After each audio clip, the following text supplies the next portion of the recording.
Sebenarnya agama dari dulu itu disampaikan oleh orang-orang yang punya otoritas.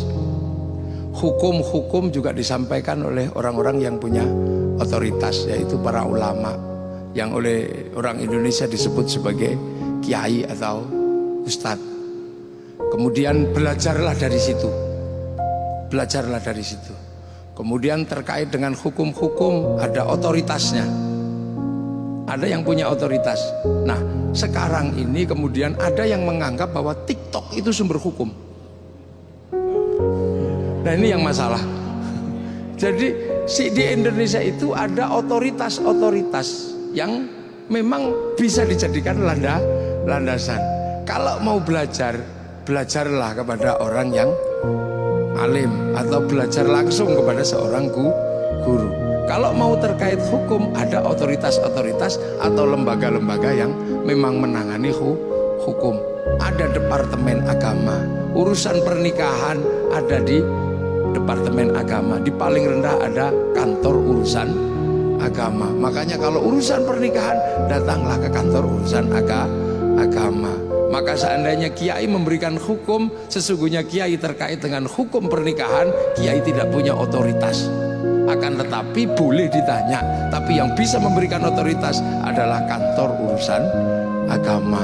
Nah, sekarang ini dengan era medsos, orang tidak bisa membedakan mana yang punya otoritas pembelajaran, mana yang punya otoritas hukum. Sehingga kadang TikTok menjadi sumber hukum. Ini yang kadang TikTok menjadi sumber hukum. Saya tanya kemarin, kamu kok begitu? Kiai belajar dari TikTok. Ya, nah makanya ini, tapi ini sesuatu yang tidak bisa dihindari. Sebagai sebuah informasi itu boleh kita pakai, tapi lihat dulu otoritasnya. Apakah orang ini punya otoritas? Dalam artian dia bagian dari struktur besar atau tidak. Mungkin dia bagian dari Muhammadiyah, dia bagian dari Nahdlatul Ulama. Yang susah sekarang itu bukan bagian dari organisasi yang punya otoritas, tapi berada di media sosial secara freelance.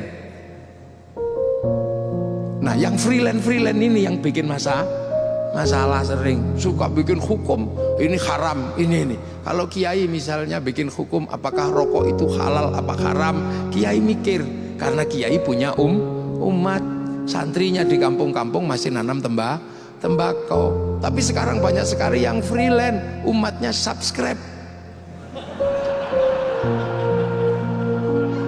Dan umatnya like, dia jadi nggak punya tanggung jawab keumatan.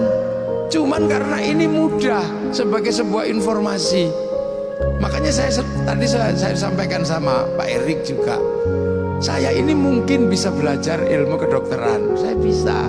Saya akan baca ilmu kedokteran dalam waktu 2 malam. Saya akan bisa. Dan mungkin saya masuk ruang ujian, saya juga akan bisa jawab. Tapi ketika saya masuk ruang bedah, mati semua tak bedah. Situasinya itu kadang sekarang seperti itu.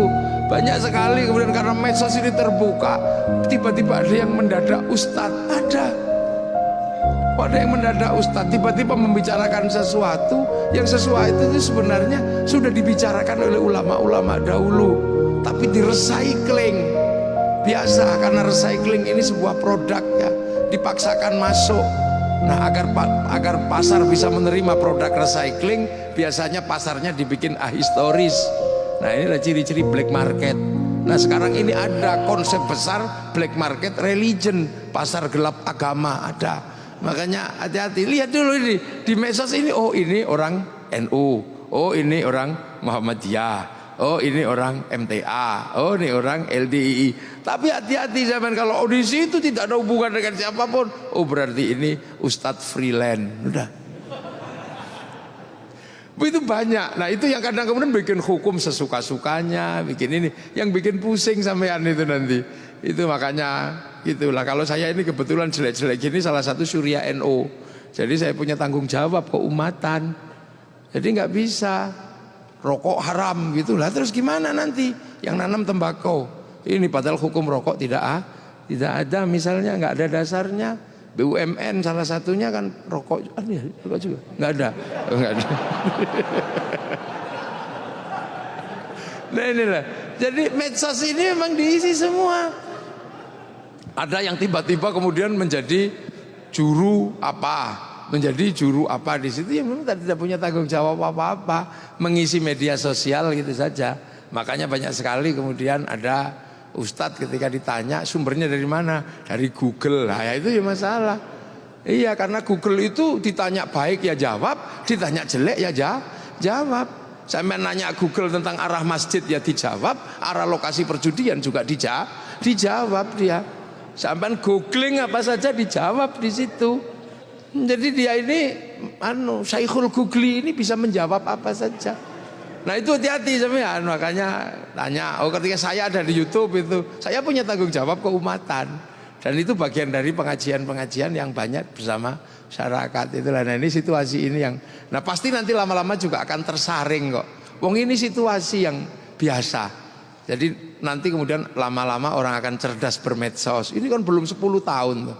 Paling baru 5 tahun lah kenceng-kencengnya ini. Nanti lama-lama juga akan indah kok. Medsos akan indah pada akhirnya. Ya, terus.